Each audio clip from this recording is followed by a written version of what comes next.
Uh, How you doing? I'm good, thank you. How are you? Dark or can you? Is that okay? No, that's fine. Maybe, yeah, get your head in a bit more. Get that TGC up on the hat. Yeah, exactly.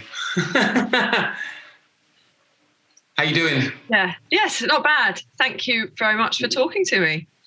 You're welcome. You're welcome. I have.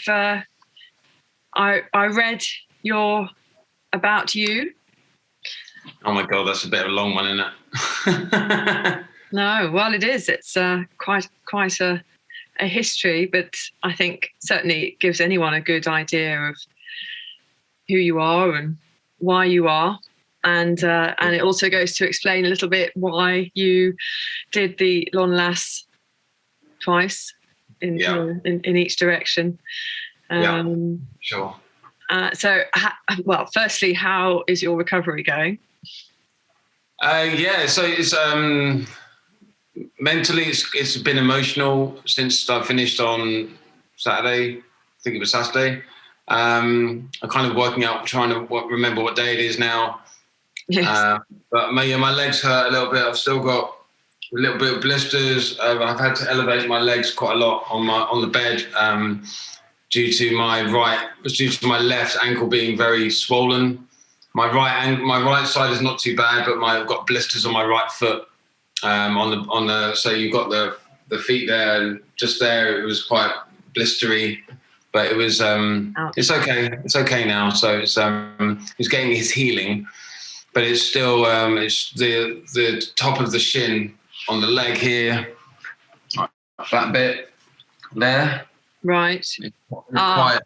It's quite tender still, but it's getting there. It's at the end of the day, it's not a lot to pay for, but it was the hardest thing I've ever done.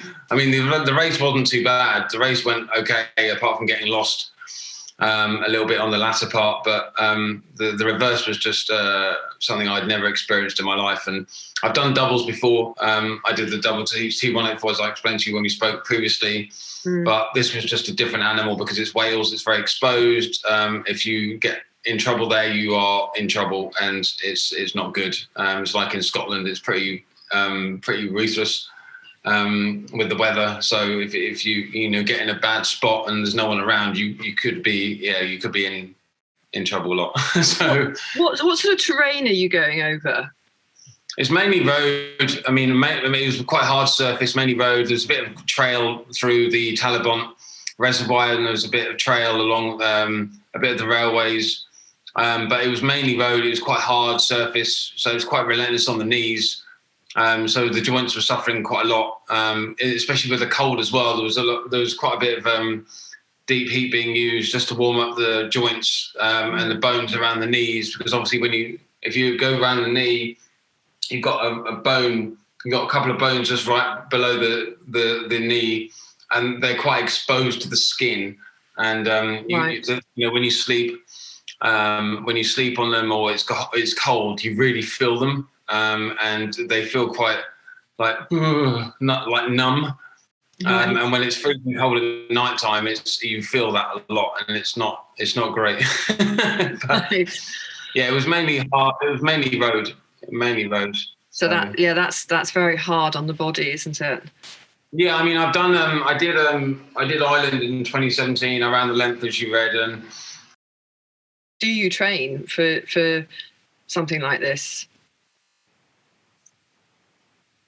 Well, it was. I mean, I got, as I mentioned when we last spoke. I previously I met Mimi many years ago in a triathlon show, and she was doing a speech, and I heard she did. I never really wanted to sit still and be comfortable in one distance or one discipline or one sport. I was always quite itchy feet and wanted to explore other options. So I just saw her, and she was an ultra runner in a triathlon show, and I thought that was quite good because it expands the knowledge and expands the mind in what's humanly possible. And then she mentioned clients. I went, hello.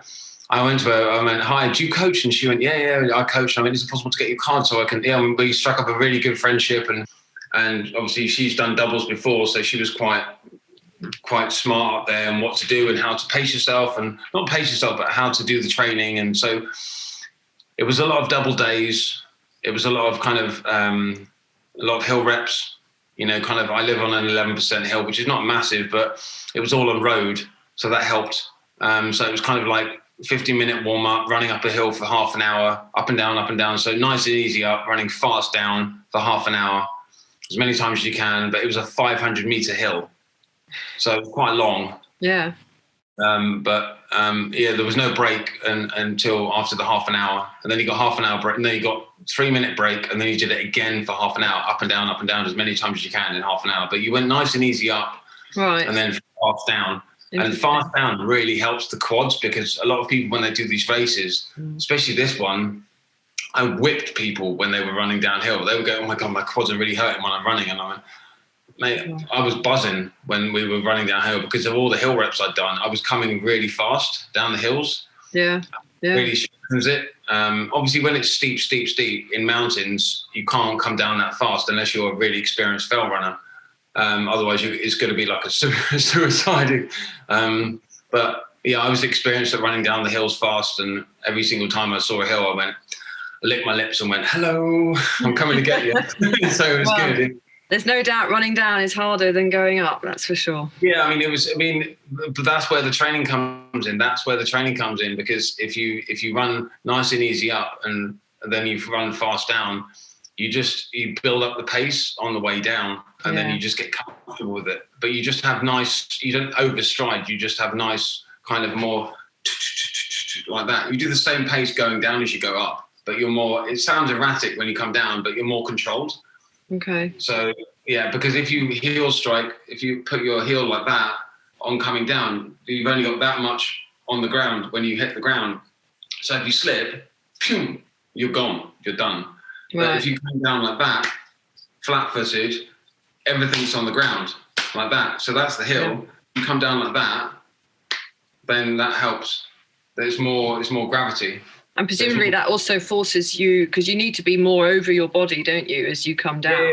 Yeah. I mean, I kind of tend to lean back a little bit when I run a little bit, but my knees it's hard to kind of explain, but it's I've been working a lot on technique on running downhill, but just more controlled. It's more like dum dum dum dum dum dum like that rather than boom boom boom. Yes. So yes. But it's more controlled. So, but yeah. Well, tell me, I know you wanted to focus particularly on why you did what you did. So tell me, so you entered Lonlas. Did you know you wanted to run back when you entered it, or how did the whole concept start in your head? Well, I did the race, as I said, in 2019, and there's a race report on my website called bustingyballs.org, and there's a video of me finishing, and I was just flying towards the finish. I don't know where I got the legs from, but I've always had kind of legs, like roadrunner legs. But I finished the race, and I asked permission. As soon as I entered the ring, I said, "Oh my God, you're full of energy, Tommy. You're full of energy. You should go back." And I went, "Yeah, I'm going to double it. Can I double it next year?" And when I entered the ring in 2019, I asked permission from Mark Cockbain. I said, "Can I double the race next year, please?" And he said, "Go on then."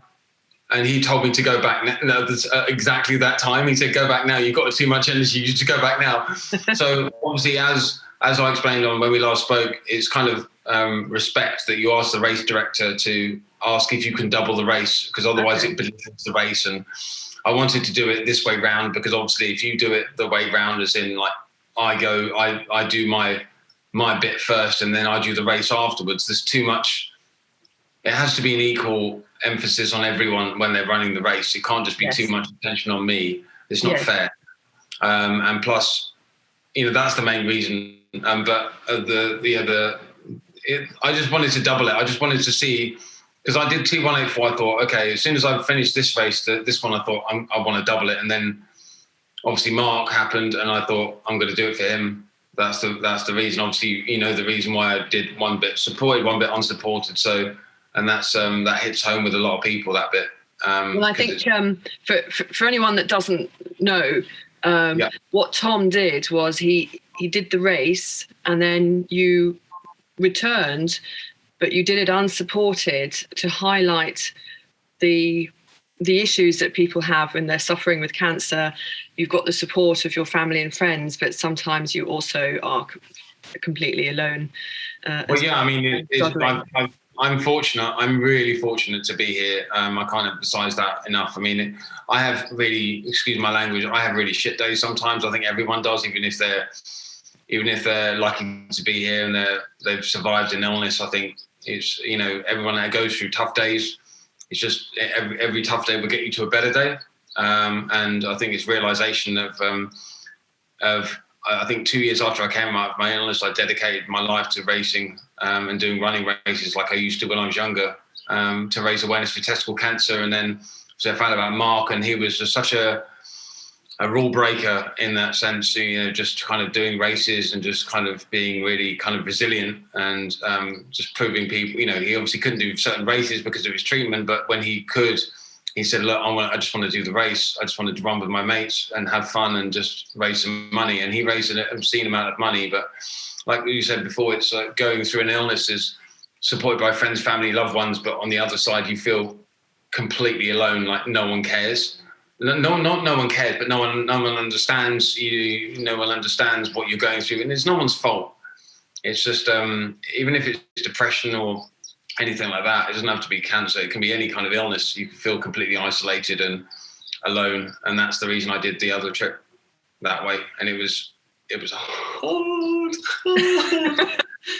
but it's nothing's harder than. But when I was going through those bits, I thought of Mark a lot. I mean, I didn't know him as well as I wanted to, because we kind of found each other later on in life, and we kind of wish we'd met each other sooner, as you do when you go through an illness, and you kind of have a lot of connection that way. But I've thought of him a lot, and I thought of, when I was in my dark places, and I just thought, just get the fuck up and just get up, keep walking, and just, you kind of look at a train and go, well, that looks nice. But then you kind of think, shall I stop? Shall I stop? And then you end up thinking, shall I stop? And then you're already 5 miles past the train that you thought you're going to get on. Because it's just putting one foot in front of the other. It's just getting up every day and showing up. That's pretty much what it is. And not giving in. Because eventually the finish will come. You just got to keep pushing. Yes. So, and that's what Mark was so good at, wasn't it? It was his inspiration was you just don't stop. Ultra running is just mental resilience. I think ultra running is just mental resilience and believing in self and just breaking it down into manageable chunks rather than just thinking, oh my God, I've got to get to Holyhead or I've got to get to Cardiff or I've got to get to, I don't know, whatever race you're doing, I've got to get to the finish. If you just say, right, I'm going to get to the aid station or I'm going to get to this point, then that's an accomplishment. How do you break it down though when you're by yourself, alone, unsupported? Do you give yourself a sort of a distance? Well, the thing is,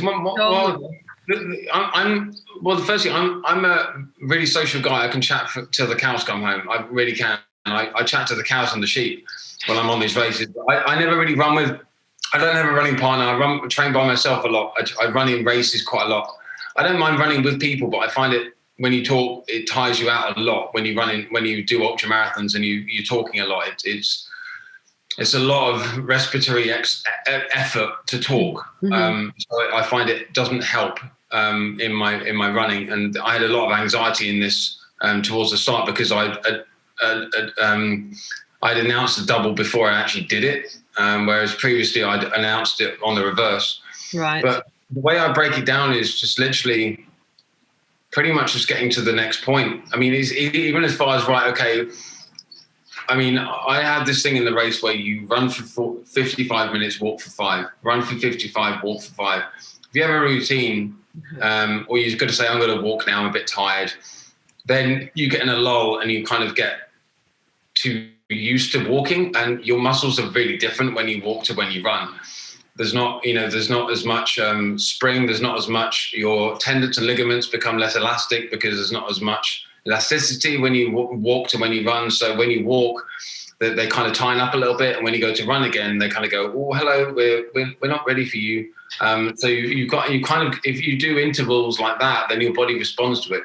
Like I'm pretty sure you do intervals in your running training where you do kind of like intense and then recovery, then intense, then recovery, and your body will get used to it. It'll get tired to start with, but then you'll get used to it.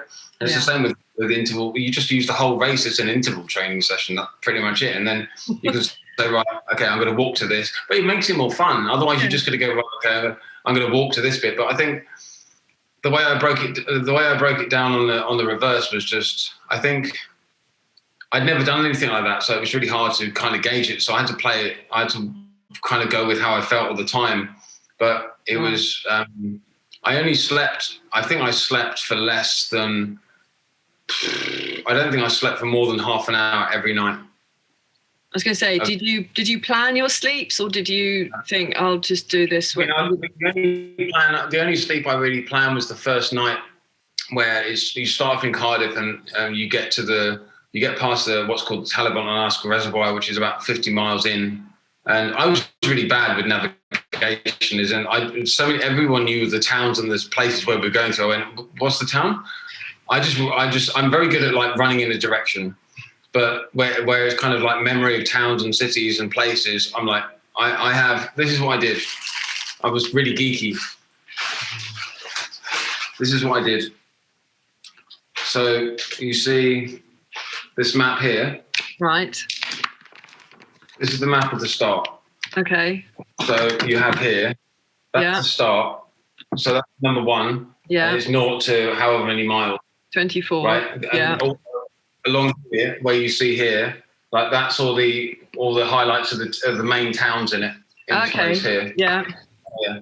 So those are the maps I used here, like that. Mark gave us a load of maps, and we basically used these. So then I laminated them. I cut out all the excess dead space, and then I laminated them so they're all. Yeah. They're quite handy to have in I had a bum bag, like a fanny pack. Yeah. So that was really good, because if you have a backpack, then you got to take it off to see it, and it's just like, it's a real pain in the butt. And then I had all these. This is what he gave us. So you had here, these were the aid stations all pictured. Okay. Here. Oh, wow. Okay, yeah. They're all in a booklet, and what I did is I cut off all the dead weight. Yeah. Laminated them again, and then I put like what drop bag they were going to go into. Yeah. And then here is I did a spreadsheet on location, shops, what shops are in the area. So the location of it. I got really caned by a lot of Welsh people for the spelling on these places. So they didn't like me. They're saying, listen, we have to talk about the spelling on these. This is shocking, absolutely shocking. But no one can spell in Welsh. I'm just running, mate. I can run the country, but I can't spell the names. And we have all the shops names, the hill notes. So you've got hill coming in. If you have a destination, you've got hill coming in 10 miles or 5 miles. Oh, right. Okay. A destination saying Irwood Station, the mile to the next. So you arrive at the destination, then you've got how many miles it is to the next town on this here, on here, and then you've got total miles when you arrive at a certain. On the reverse on the way back, I didn't really plan when to sleep. It was kind of how I felt, really, I think. Yes. Are you carrying bivy bags and sleeping? Yeah, I carried a bit. I kind of made a bit of a boo-boo, I think. I carried a bivy bag, but it was kind of an emergency one. It was rubbish, and I should have carried a thicker one. But in hindsight, the ground was so cold anyway. And I have, since my cancer, I've had a radar key. We can go and disable the toilets and stuff, and there was hardly any toilets along the whole route. You're walking and going, right, okay, once I find a place to sleep, I'm going to sleep. But then you've walked another 10 miles and you've walked another 50 miles, or you've run another 20 miles, because there's nowhere to sleep, because it's cold, it's windy, it's wet. And if you sleep there, you could be in really serious trouble. Yeah. But there were times when I just slept on the road, literally on the road in the middle of the night. Just literally on the verge. But in the countryside, cars go mental. They go really fast. And it's quite scary. It's quite, they come at you a lot. So you've got to be quite prepared when you find out where to sleep, because you can't just fall asleep in the middle of the road. No. And did you have to jump out of the way if cars were coming at night? Yeah, I mean, I was quite out of it quite a lot of the time in the reverse. I was on the reverse was scary. Some of the time it was quite. Okay. Do you think that's quite dangerous, actually? Yeah, I wasn't with it, but I was with it.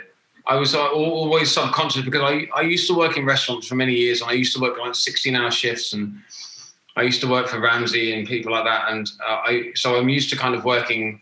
I used to work, I think, 90 days without a day off before. So I was kind of used to working quite long hours when I was younger. And then I used to train after work at 2 a.m. I used to run home for like 10 miles after work, where people used to just have a drink, and I used to run home. So I'm kind of used to having not a lot of sleep. But I'm used to kind of being switched on, because, it's kind of almost like your subconscious is there. Yeah. But the latter part of it in Anglesey was I was losing it, because it was lack of sleep.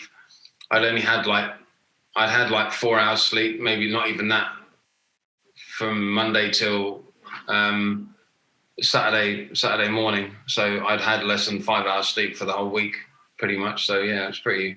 As a coach, I mean, how does that sit with you? I mean, physiologically, that's incredibly.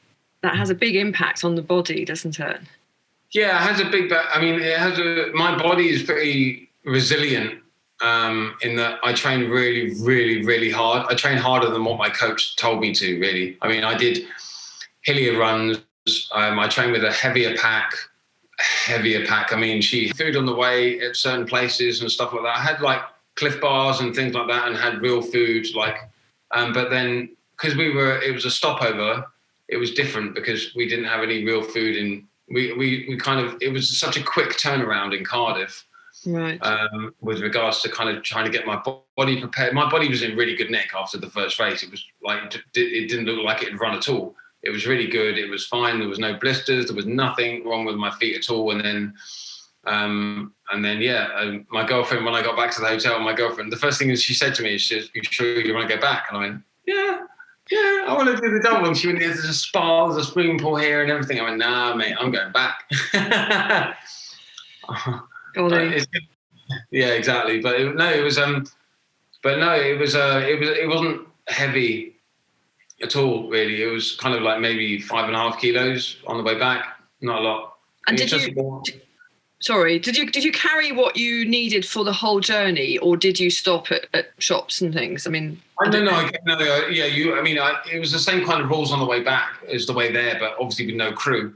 And there were people that were obviously saying, "Do you want me to come and meet you? You can sleep in this house if you want to." And I said, "No, I can't. I'm not going to do it." There were people offering me drinks and food, and I got a lot of donations on it, because I told people about it, which took me obviously a bit of time to talk to them and stuff like that. That's what it's about. I didn't really care how long it took me. I wanted to raise awareness and money and stuff.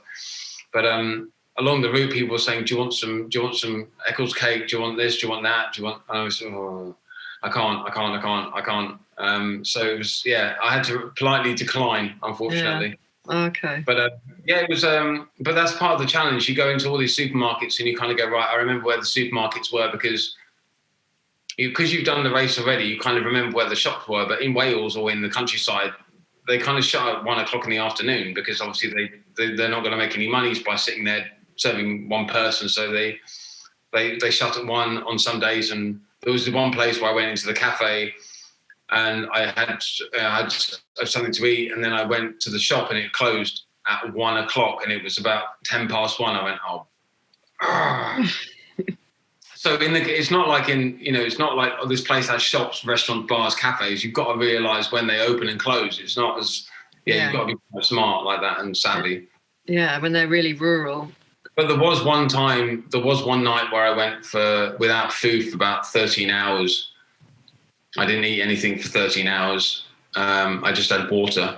But I had a lot of calories before that, because your glycogen stores, if you eat a lot of food and you just carry on eating, even though you think you're going to be sick, that's the smart thing to do when you're doing these long distance running, because you don't know when you're going to get your next food if you don't know when the next place to get it is. So if you carry on eating little and often, like if you eat a big meal like all at the same time and you want to go running, that's not going to happen.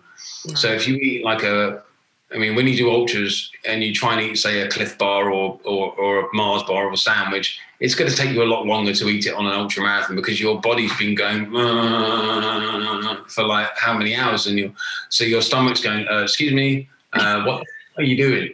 I'm going to take ages to eat you, and it's just, it doesn't, so it's, you can have you kind of think in yourself, I've got a Cliff Bar and I could eat that in like literally 5 minutes at home. But when you're in an ultra, you're going to go, this is so hard. And then you have to have water in it. And it sounds disgusting inside your mouth. You have all this raisins and oats and stuff like that, and you mix it with water, and then you just use that to swallow. But then you just use your liquid to use the food. So you've got to then think, when am I going to get the water from? Where am I going to get the water from? But it's but during my runs, I'd actually starve myself a lot of the time with water. I'd done 5 and 6 hour runs, and I'd only had maybe 6, 7, 8, 900 mil of water, maybe in the 6 hours when I've been training. So and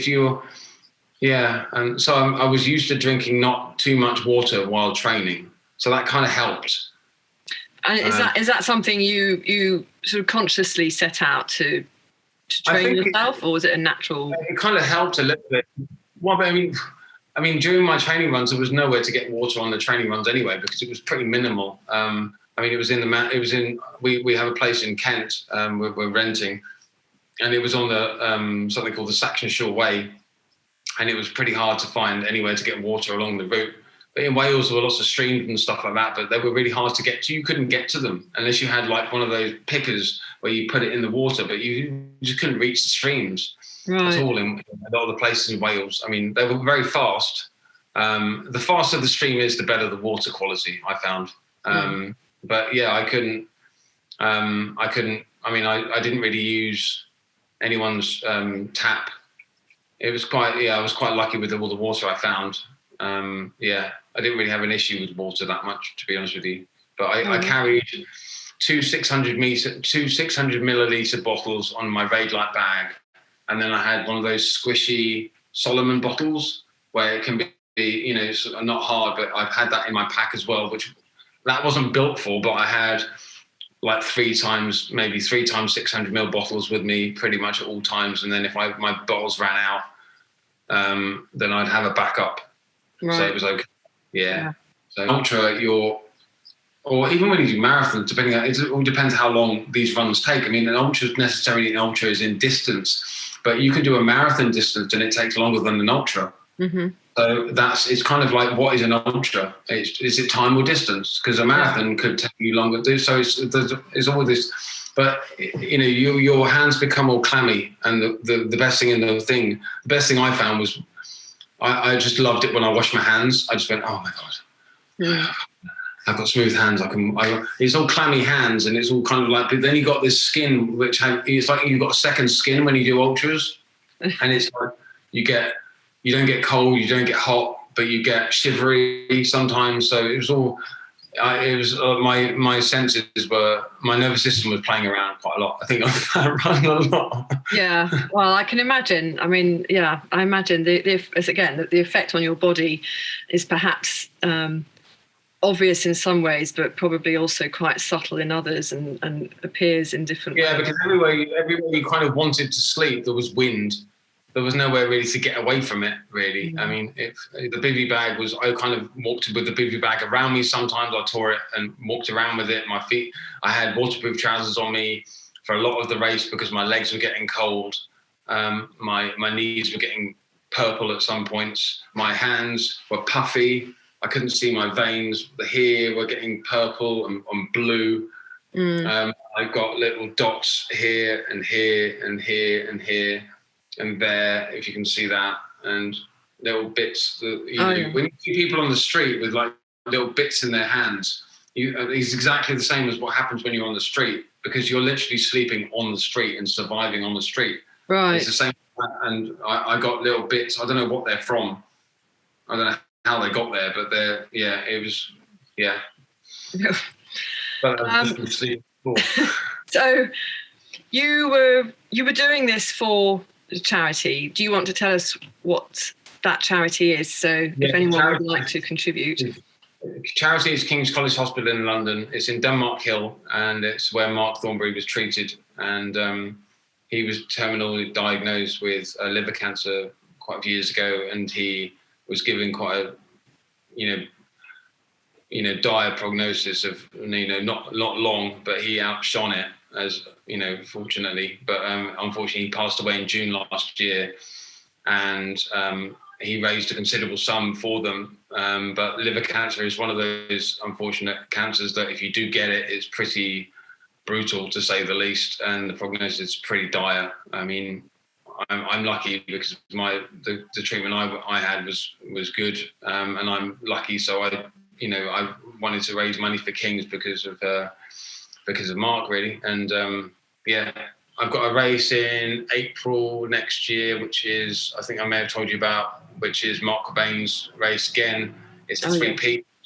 So you start off in Fort William, run up Ben Nevis, down Ben Nevis, run to Scarfell Pike, up, down, then run to Snowdon, up, down. But I just like the sense of long races, because I'm not fast, but I get fast on the latter part of it. I get fast after. I mean, that's why I'm not good at hundreds. I mean, I've done 100 in like 22, but I'm just not fast as in that sense. I'm quite good at I come into it after 100. Like I get fast after I get into my running after a certain point, and then I start ticking people off. Right. Like in this race, I think I was 13th place, and then I went up to 9th, and then went up to like 6th, and went up to 5th, and then went up to 4th, and went up to 3rd. I just kept. It was like tortoise and hare. Mm-hmm. You just slowly start ticking people off. I think when people do a race, you've got to think of the long term. You've got to think of, right, this is the start, this is the finish. You go too fast, you've got to go, oh God, I've got to do the death march and walk fast. But if you just pace yourself, you'll eventually start ticking people off. And eventually when you start ticking people off, you kind of see them ahead of you and you start going, I'm going to reel you in. And then you overtake and it builds you up. If people do that to you, then you start feeling crap and you end up going backwards. So if you end up pacing yourself, like just not going off too fast. Mm. I think people go off too fast in ultras. They get carried away and they're thinking, right, okay. But I look at my watch in the first couple of miles, like maybe 10, 15, 20, 30 miles, because I go off, you're doing like 8.5 minute miles in the first 20 miles. You mad or what? You got 253 miles to go. People are going to start suffering, and then you've got to put sleep into it as well. So in 100 miles, people don't tend to sleep in 100-mile races. They tend to go all out, and then, when it goes over, I think over 145 or 184, like continuous racing, no stage, you really have to counter the sleep, and that's what worked for me in the race. I only slept for the first time I did it. I was like doing this. I was like walking down the road, like doing that. My body was fine, but I was just knackered. But this race, I slept for, like I said to you, I slept for 40 minutes on the first 150-mile point, and then it was a couple of 10 minutes after that. But it was outside by the road because it was just 10 minutes. I had a shitty Nokia phone, like a cheap Nokia phone. I don't have like an iPhone with me because it weighs a ton. You kind of tempted to look at social media and all the whatever, and I just want to just race. And then I just set my alarm for 10 minutes, put my head down. As soon as the alarm went off, I'm up, walking again. And then that 10 minutes is like 3 hours, 4 hours sleep because you're just focused. Right. On it. But I've done that in previous races. When I did Ireland, I slept for 25 minutes in the whole race, in the whole length of Ireland. When I did T184 the first year, I slept for 10 minutes, 5 minutes on the first evening. And then I think maybe an hour or so later, I slept for another 5 minutes. So I'm quite used to minimal sleep. But this year was quite good because but it's just getting, but then that's what it is. It's all psychology. It's all mental preparation. It's not just putting one foot in front of the other. It's all just having a plan and just going, if you're thinking, okay, I couldn't do this. How do you do this? You can do this. You just need to get your head in the right space and think, right, okay, I'm going to do this run. I'm going to practice one day where I'm going to do a 2-hour run at night time. I'd say 8 o'clock at night. I'm going to finish at 10, and then I'm going to get up at 6, and I'm going to do another 2-hour run. And then you build up the distance, but you're tired to start with. But you think, okay, you just introduce it slowly. You just say, right, okay, if I'm going to get used to sleep deprivation, I'm going to just play around with it. I'm going to say, I don't know, run at say 7 o'clock at night. I'm going to run for 2 hours. Okay. And then you get up, then you get home, have some food, go to bed, wake up again at say 6, and you run for 1 hour. But then you do it again the following week, but instead of waking up at 6 and running for 1 hour, you run for an hour and a half. Right. But you're slowly building that up. But because you're getting used to it, your body's getting used to it. You're kind of training your body. You're not introducing it too fast, because I think the issue is with a lot of people is they try and get results really quickly. And they end up getting injured and hurt, and then they end up getting unhappy because it's taken them too long for it to work. But they just need to be patient and listen to their body, and results will come. But if they get impatient and don't listen to their body, then they get injured and they go backwards, and it takes them twice as long. And then they think, maybe I should have listened to that person, or maybe I should have not been so impatient in the first place. And because at the end of the day, you're only racing yourself, I think. Well, yes. With these things, definitely. Yeah. With the really, really long stuff. Yeah. I think if you compare yourself to other people and what they're running, it's great because you can get inspired and things like that. But then if you say, oh my God, that guy is running, he's the same weight as me, he's the same age as me, but he's running faster. But then you never know what he's been training for, how he's been training, what he's been going through mentally, physically. So it's you can train physically harder than someone else. Yeah, I mean, you can train physically as hard as someone else, but somebody may have just such a stronger brain, stronger mind than you, and just be more resilient and just get there because they've got a stronger mindset. Stronger focus. Yeah. Yeah, ultra marathon is very much psychology, very much a mental state, because it's 100 miles, man. It's like over 26.2. It's a long way. I mean, it's still a hell of a long way to go. I mean, when I start running ultras, even if it's 253 or even if it's 100, sometimes I just go, I'm knackered. And I've even done a marathon. How the bloody hell am I going to run this? But it's just all about just getting past that first wall, and then you're okay, and then you're flying. I noticed reading your blog, I noticed that you started the Crawley 24-hour not having really trained. Yeah. And I was wondering if your mindset is one that's, well, you might as well start and see how it goes and see what happens, because you'll never know unless you do. Or why would you even start it? I mean, the Crawley thing was the Crawley thing years ago was just trying to see what would happen, just to see, because I think that was the year after I'd got laryngitis in Tooting, and I was just seeing what would happen, because it's going back to when you're in hospital. You think, mate, I'm alive. It's not going to break me. It's not going to hurt me. Let's just get the fuck out of there. Stop being such a wuss and just put your feet on the track and just do it. Yeah. You've got one body. If you're not being a dick to it, if you're not going to hurt it, like really, really damage it, then what's the problem? What's the problem? Everyone's too protected. You're not going to get hurt. You're not going to get injured. Just try and train yourself and see what happens with it. Just try and, because what's the worst that can happen? You're going to drop out.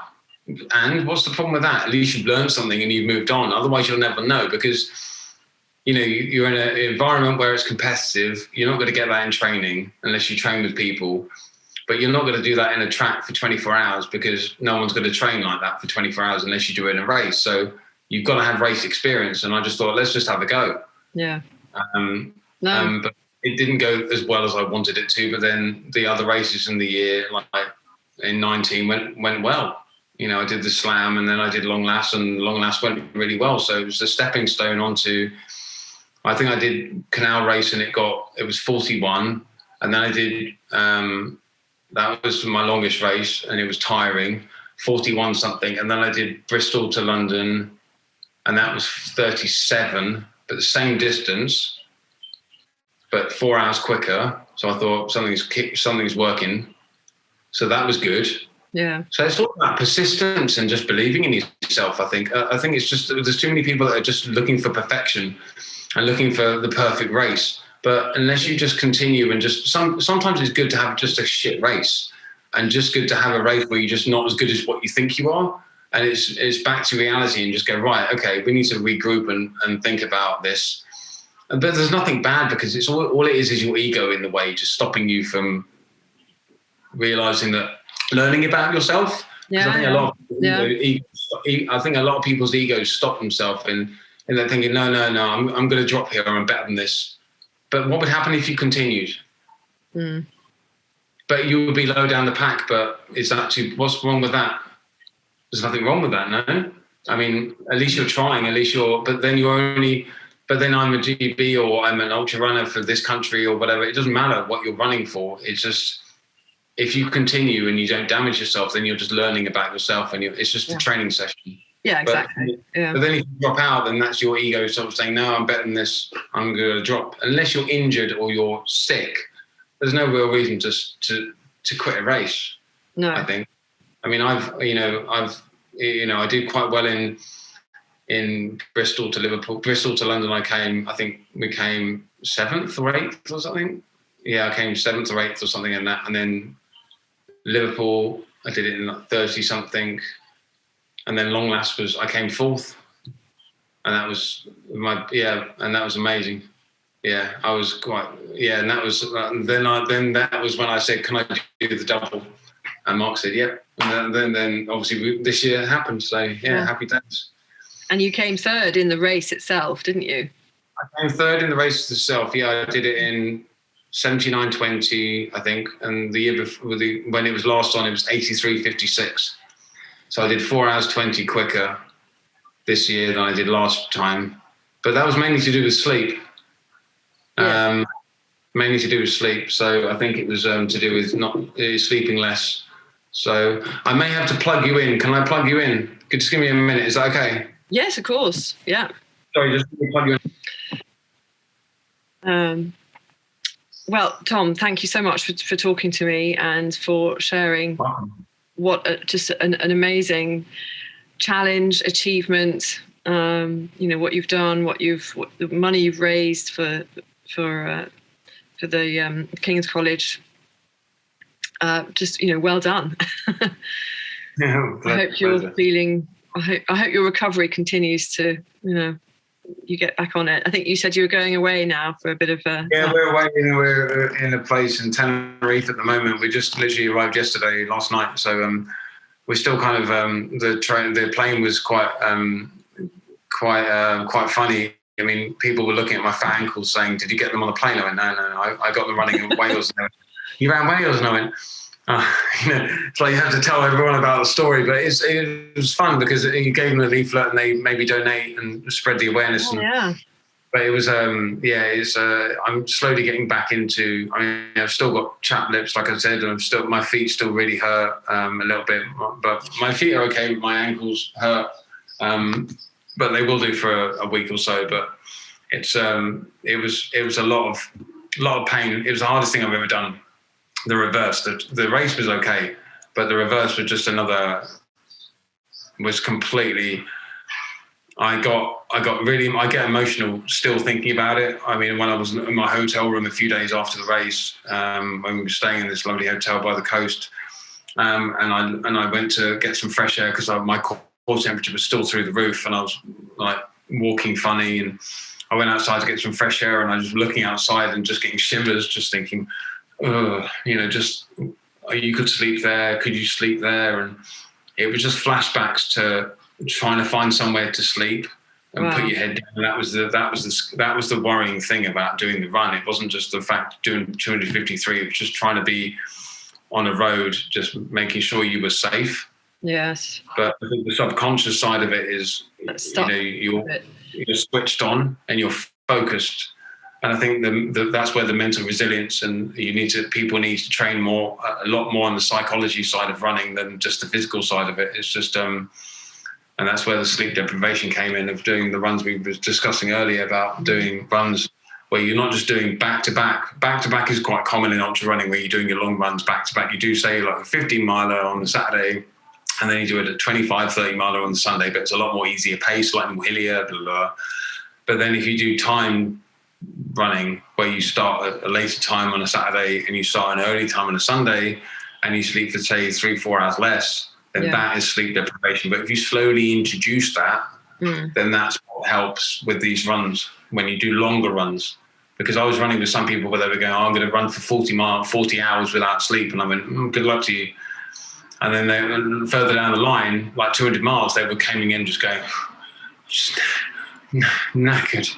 And then I was always going, hello, I'm tally-ho, I'm off now. And I was in such better spirits than them, because they were trying to push themselves for so long. When if you just work out when you go to sleep or how you go to sleep, and you're more focused, then you're more kind of switched on. Yeah. But then you live and learn. After each race, you try and work out what you've done and how you've improved and what you need to learn, and then you get better. So, yeah. It's a growing process. Well, thank you very much, Tom. Process, not outcome. At the end of the day, it's not. It's just trust the process. Trust the process. The outcome may not always be what you want, but if you trust the process, then the outcome will be eventually what you want. We'll follow naturally. But just believe in yourself and believe in the process. I think that's the key. Thank you, Tom. All the best to you. We'll speak soon. Thanks very much for the time, Kate. I really appreciate it. Thanks for talking. My pleasure. Take care. Take it easy. Bye-bye. Bye.